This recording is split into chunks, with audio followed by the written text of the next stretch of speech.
Hello everyone, what's up? It's me again, Junkmaster3, and it is time for another update video.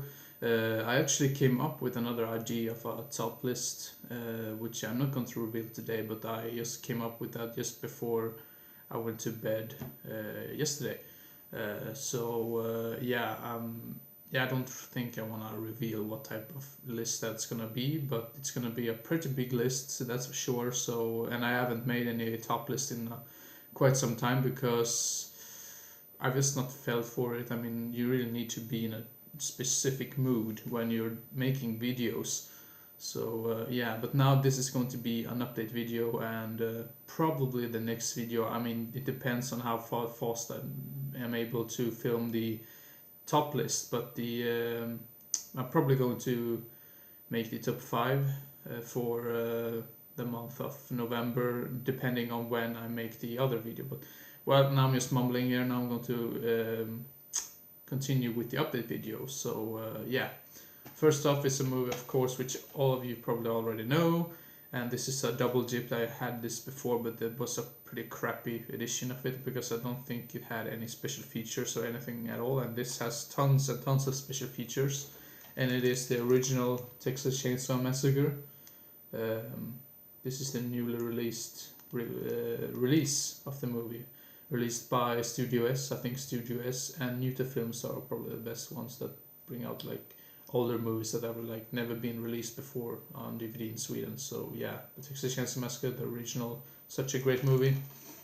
And then another one I double dipped on, basically because I knew there was a really cool documentary on this, and it is Cannibal Holocaust.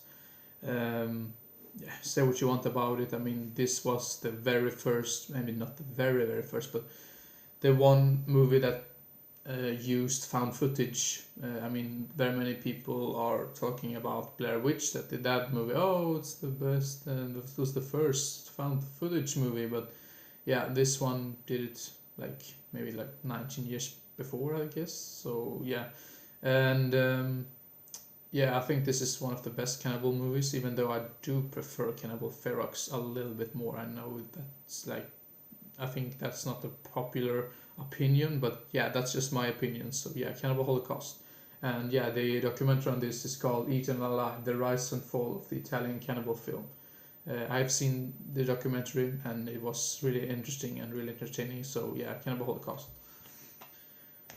And the next movie I saw with a couple of friends, I think this was like maybe 2 or 3 weeks ago, and it is H8 Films, and I thought it was a full moon movie, but it wasn't. But I mean, it's a movie that you have to watch with a couple of buddies and just have a laugh at, because for sure this is not a good movie.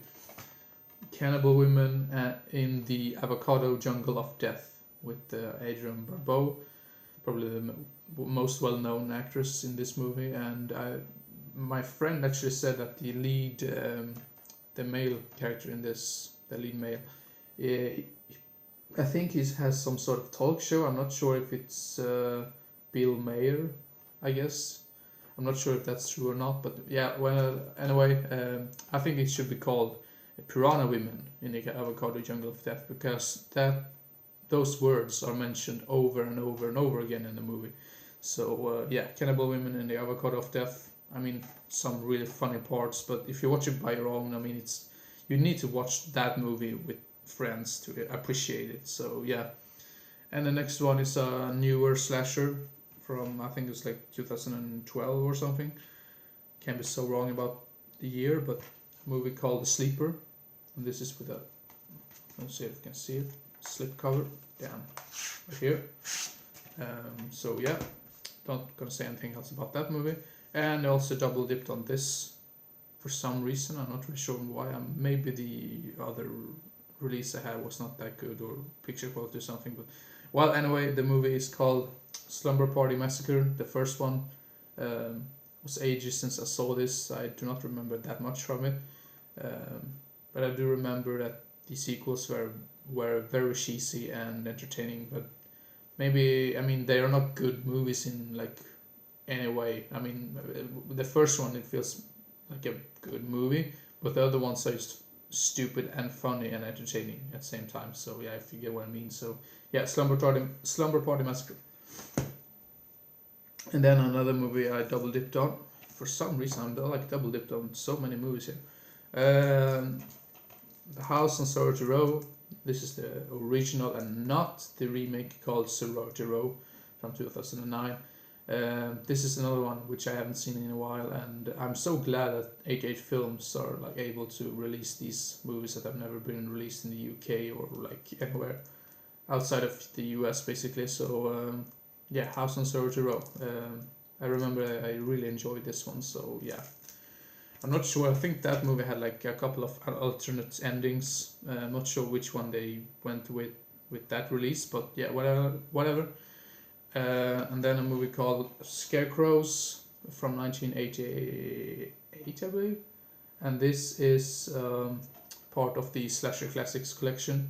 And I have seen this one before, and I did not enjoy it that much, but I decided to give it another chance. So yeah, Scarecrows. Another movie which I had before, but I picked it up because it was another one of those part of the Slasher Classics collection released by 88 Films. Slaughterhouse. I think this is also called Pig Farm Massacre. I mean, it's quite low budget, but it's so cheesy and entertaining at parts. So yeah, and it has this really interesting 80s feeling to it. So yeah, Slaughterhouse from 1987, I believe. And the next one is a movie directed by Joe D'Amato.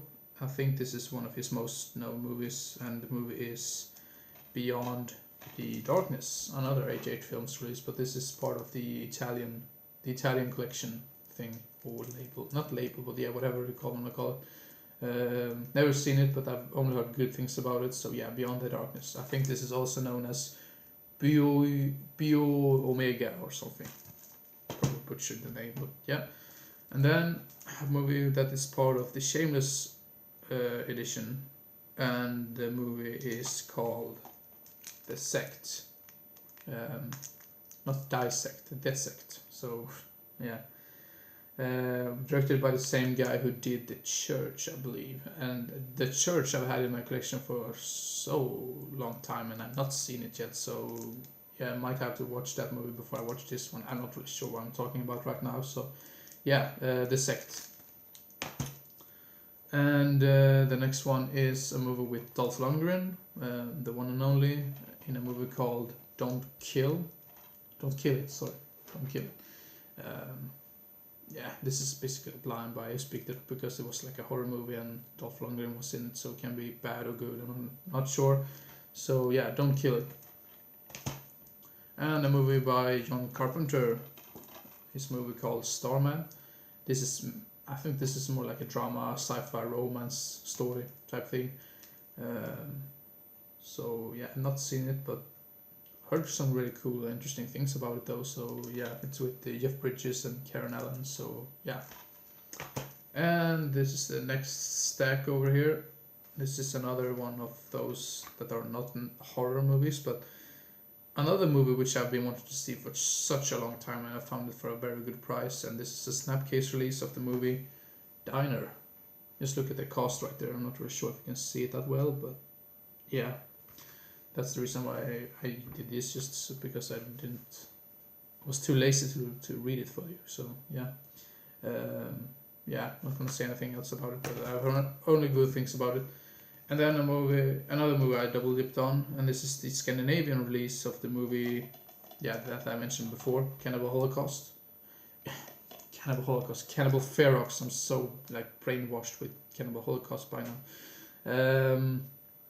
I'm not too sure if the other release I had before was uncut or not, and yeah, I believe this is grim uncensored version, so I guess it's uncut. So yeah, Cannibal Ferox. Yeah. And then a movie released by Arrow. I also really enjoy Arrow releases. Deranged. Apparently this movie is about based on a true life of Ed Gein, and Ed Gein, I mean, he was probably the inspiration for many horror movies, and another one is, for example, the Texas Chainsaw Massacre, but I've never seen this one before. I've believe I had this before as well. But yeah, I gotta love those Arrow releases. They always come with really interesting special features and stuff like that. So yeah, Deranged.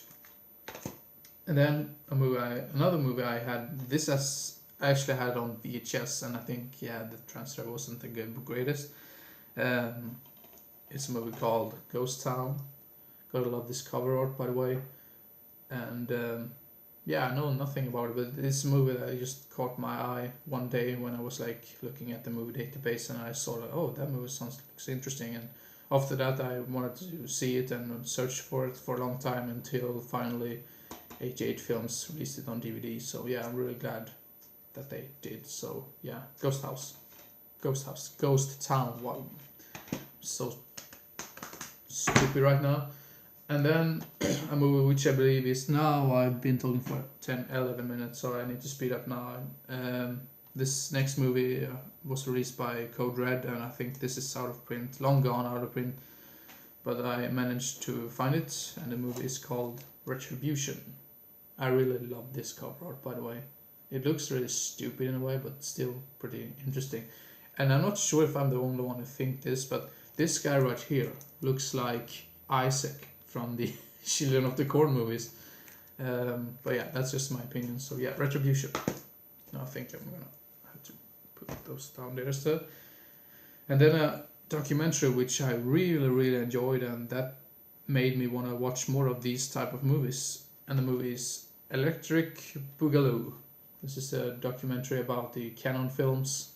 The movies that were released by Canon Films and the story behind them, and the crazy madman who drove this company and just made more and more movies until yeah, the downfall, so to say.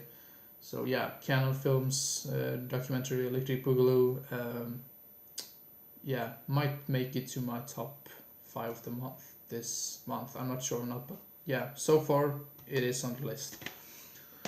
And a movie called none other than Phenomena. This is another Arrow release, I believe. Or is it? Yeah, Arrow release. And believe it or not, I've not seen this one yet. So yeah, now I'm going to say anything more about that because I'm really ashamed of myself that I haven't seen Phenomena yet. Bewitched, some sort of Chinese ghost story from the early 80s. Can be good or bad. And the final movie for this update is Soylent Green. Just the storyline in this just horrified me, and that's the reason why I picked it up. It basically has something to do with, I think is it New York City, or is it, I'm not sure where it takes place, but where it takes place is basically that the food is like long gone. They have to like survive on like these tiny cans of food called Soylent Green, basically. And yeah, it feels like this might be in the future, like in maybe like 50 or 60 years. I'm not sure, and this is just my theories, but yeah. Yeah, Soylent Green. Now, I'm not really sure what I'm mumbling about. I'm tired right now. So yeah, thank you very much for watching, and I hope you enjoyed and didn't get bored, and hope to see you again as soon as possible. So see you next time. Bye bye.